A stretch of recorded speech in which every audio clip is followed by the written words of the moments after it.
बच्चों, कैसे हैं आप सभी? मैं आशा करती हूँ आप सभी लोग स्वस्थ एवं प्रसन्न होंगे।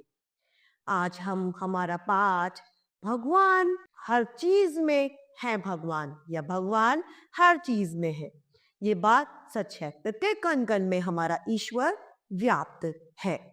तो आइए इस पाठ को पढ़ने और समझते हैं। यह है हमारा पाठ 7, हर चीज में है भगवान।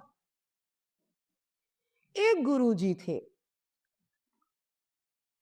उनके आश्रम में कुछ शिष्य शिक्षा प्राप्त कर रहे थे। एक बार बातचीत के लिए एक शिष्य ने पूछा, गुरुजी, क्या ईश्वर सच में है? क्या कहता है बच्चा? ये है गुरुजी, आप ये बताएं कि भगवान सच में है क्या? गुरुजी ने कहा, ईश्वर अगर कहीं है तो वह हम सभी में है। कहाँ है? हम सभी के अंदर ईश्वर विद्यमान है, ऐसा गुरुजी ने उत्तर दिया। शिष्य ने पूछा, तो क्या मुझ में और आप में भी ईश्वर है? वो कहता है, क्या आप में और मुझ में भी गुरुजी ईश्वर है क्या?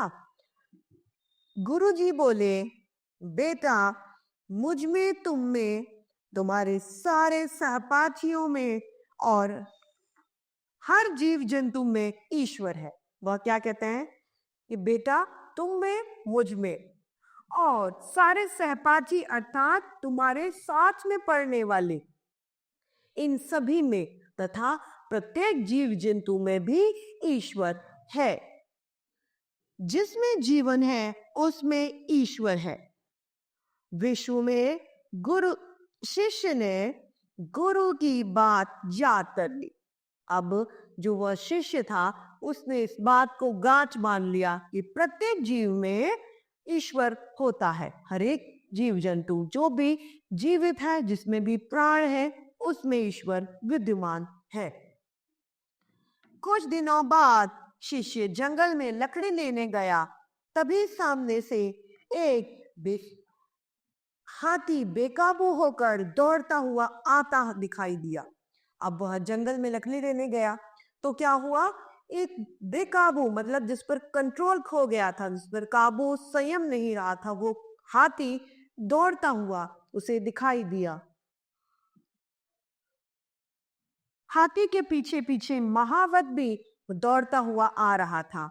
महावत अर्थात जो हाथी को कंट्रोल में करता है, जो हाथी को चलाता है, वह महावत भी दौड़ता हुआ आ रहा था और दूर से चिल्ला रहा था, दूर हट जाना हाथी बेकाबू हो गया है, दूर हट जा। नारे भैया, हाथी बेकाबू हो गया है। अब जो महावत था वह ऐसा चिल्ला रहा था, वह चाहता था कि हाथी के द्वारा किसी को चोट ना लग जाए, अतः वो सबको सूचित कर रहा था कि जो भी है सामने से हट जाना, हाथी जो है बेकाबू हो गया है। उस जिज्ञासु शिष्य को छोड़कर बाकी सभी शिष्य तुरंत इधर उधर भागने लग गए। अब सारे बच्चे इधर उधर खो गए। वह शिष्य अपनी जगह से बिल्कुल भी नहीं हिला। कौन सा शिष्य? जिसने गुरुजी से ये पूछा था कि ईश्वर सच में है क्या। वही शिष्य अपनी जगह पर ही बैठा रहा। उसने अपने दूसरे साथियों से कहा कि हाथी में भी भगवान है, तुम भाग क्यों रहे हो? महावत चिल्ला रहा, पर वह शिष्य नहीं हटा और हाथी ने उसे धक्का देकर एक तरफ कर दिया और आगे निकल गया। गिरने से शिष्य होश खो बैठा। जब उस शिष्य द्वारा हटा नहीं गया, जो गुरुजी की बात मानकर बैठ गया था कि हाथी में भी भगवान है, तो वह अपने रास्ते से हटा ही नहीं। उसने कहा कि कोई बात नहीं, इस हाथी में भी तो भगवान है। और इतने में ही हाथी उसे मार कर एक साइड कर देता है, उसे धक्का मार देता है और एक तरफ करता है, जिससे वह बेहोश हो जाता है। कुछ देर बाद उसे होश आया तो उसने देखा कि आश्रम में गुरुजी और शिष्य उसे घेर कर खड़ी हैं। अब थोड़ी देर बाद जब उसे होश आया तो उसे एहसास हुआ कि सारे जो शिष्य उसकी कक्षा सहपाठी थे वह उसे घेर कर खड़े हुए हैं। साथियों ने शिष्य से पूछा कि जब तुम देख रहे थे कि हाथी तुम्हारी तरफ दौड़ा चला आ रहा है तो तुम रास्ते से क्यों नहीं हटे? शिष्य ने कहा, जब गुरुजी ने कहा कि हर चीज में ईश्वर है तो इसका मतलब हाथी में भी है। किसमें? हाथी में भी है।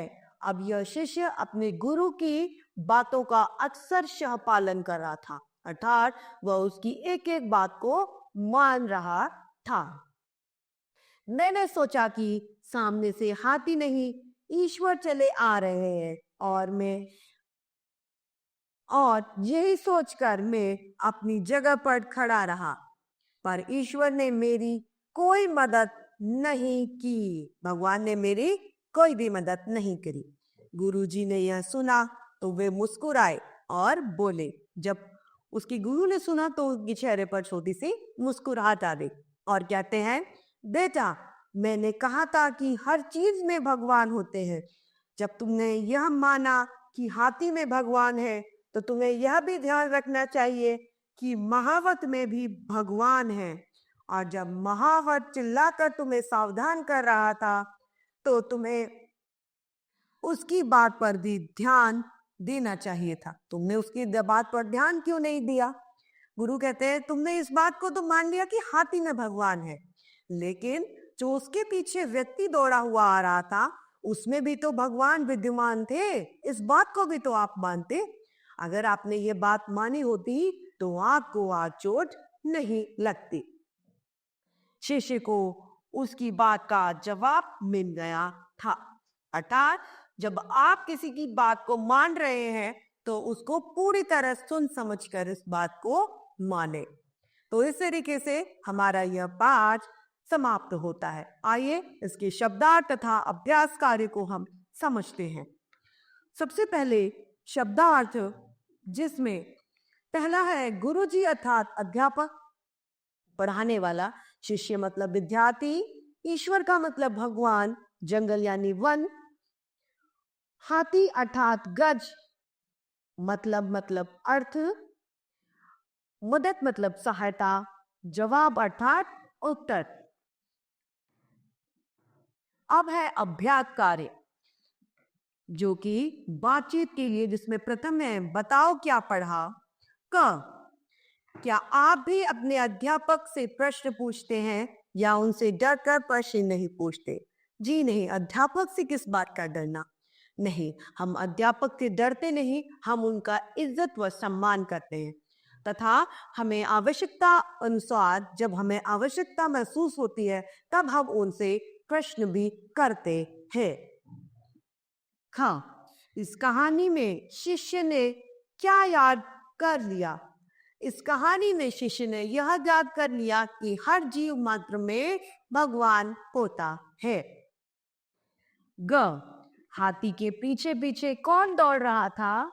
हाथी के पीछे पीछे महावत दौड़ रहा था। शिष्य जंगल में क्या लेने गया? शिष्य जंगल में लकड़ी लेने गया। अब लिखने के लिए प्रथम प्रश्न, रिक्त स्थान भरो। उसके आश्रम में कुछ शिष्य शिक्षा प्राप्त कर रहे थे।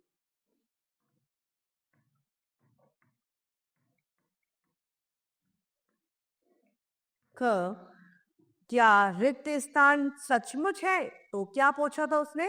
क्या भगवान सचमुच है?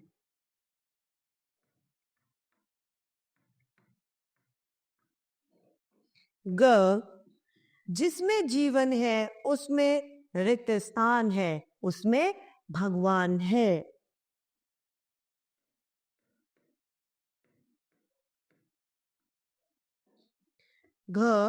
कुछ दिनों के बाद शिष्य रिक्त स्थान में लकड़ी लेने गया। कहाँ गया? जंगल में।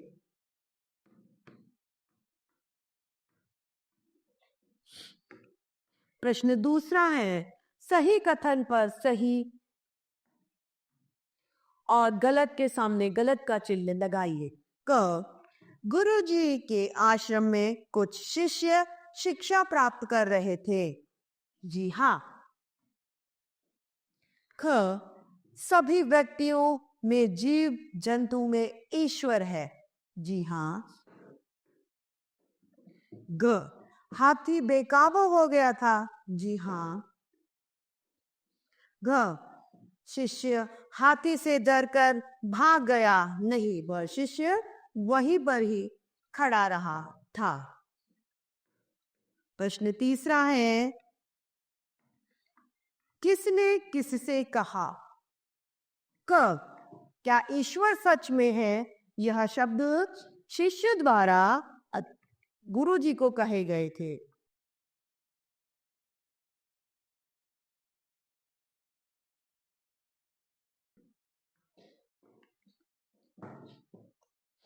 ख, तो क्या मुझ में और आप में भी ईश्वर है? ये शब्द शिष्य ने गुरुजी से कहे।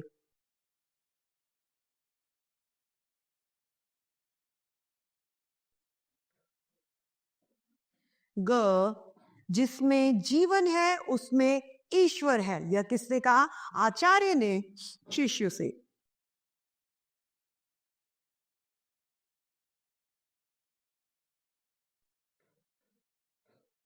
ग, दूर से हट जाना, हाथी बेकाबू हो गया। यह किसने कहा?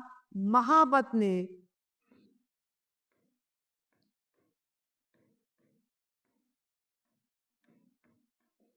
शिष्यों से।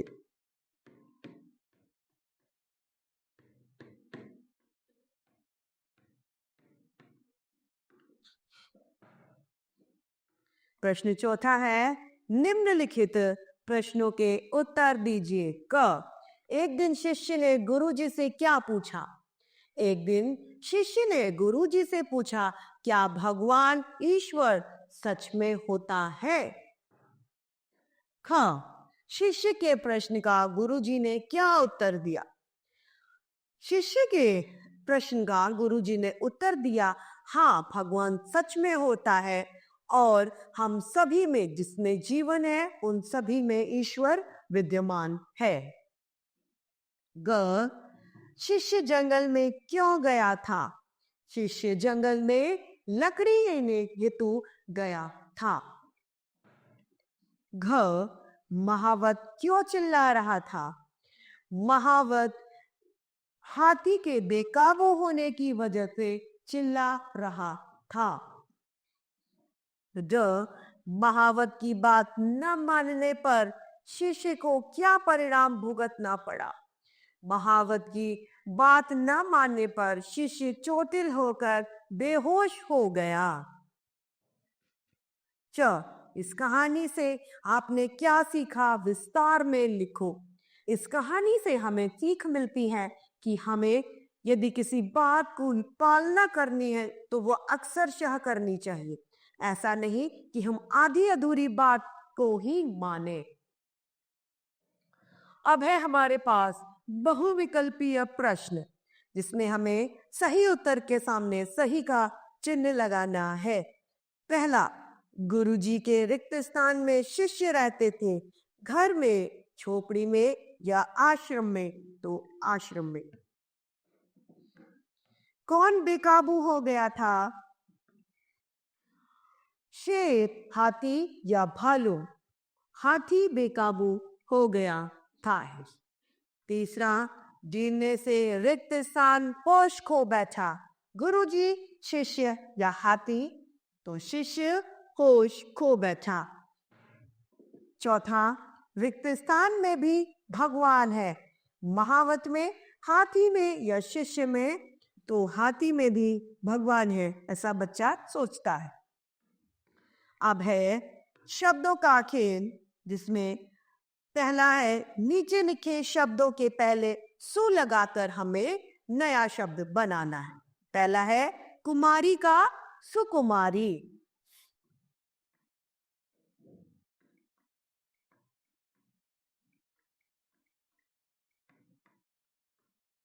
दूसरा है रक्षा का सुरक्षा।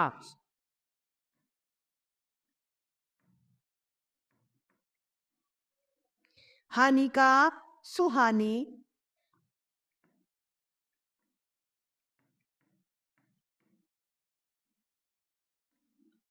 रंग का सुरंग,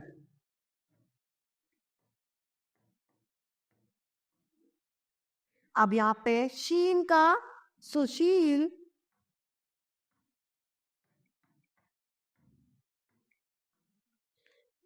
रीला सुरीला,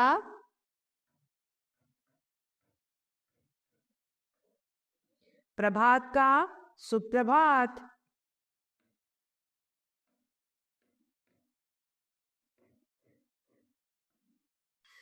नहरी का सुनहरी।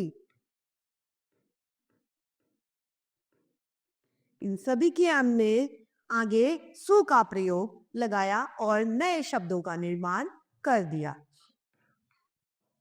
अब है यहाँ पर वाक्य बनाओ, जिसमें पहला है आश्रम। आश्रम में शिष्य रहते थे।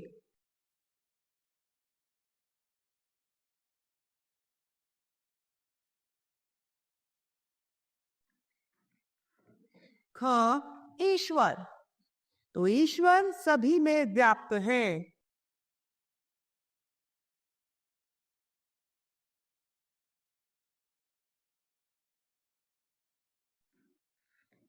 ग बेकाबू, हाथी बेकाबू हो गया था।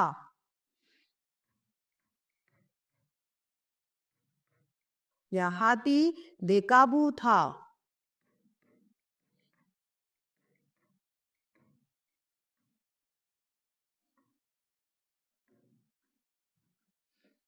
घ सावधान, सभी सावधान हो गए।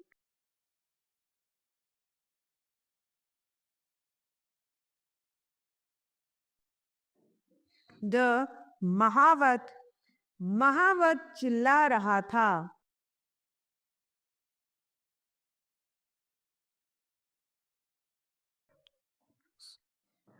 अब है प्रश्न तीसरा, उचित विकल्प चुनना है। क छोटी का विलोम शब्द क्या होता है? बड़ा, बड़े या बड़ी, तो छोटी बड़ी। ख आकाश में रिक्त स्थान उड़ रहे थे। इस वाक्य में रिक्त स्थान में भरा जाने वाला शब्द लिखिए। पक्षी, पक्षियां, पक्षियां, तो पक्षी उड़ रहे थे। वचन बदलो। चौथा प्रश्न क्या है? वचन बदलो। चूहे का चूहा, चूहे।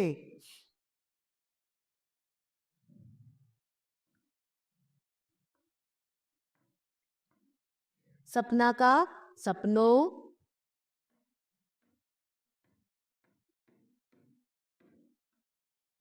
विशेषता का विशेषताओं,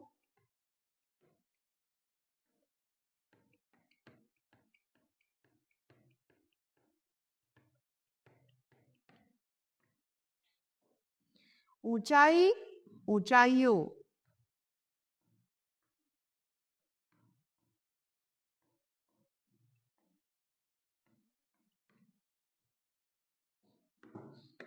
अब है प्रश्न पांचवा। दिए गए शब्दों में से व्यक्तिवाचक संज्ञा रेखांकित कीजिए। तो सबसे पहले व्यक्तिवाचक संज्ञा किसे कहते हैं? जिन संज्ञा शब्दों से किसी व्यक्ति विशेष, स्थान विशेष, वस्तु विशेष या भाव विशेष का बोध होता हो, वह व्यक्तिवाचक संज्ञा कहलाती है। अब यहाँ पर पहला है दिया गया, उसकी पत्नी लिलियन को वह नाम पसंद नहीं था। तो उसकी पत्नी लिलियन। ख उसने छोटा सा नाम सुझाया, मिकी माउस। ग वॉल्ट का जन्म शिकागो में हुआ।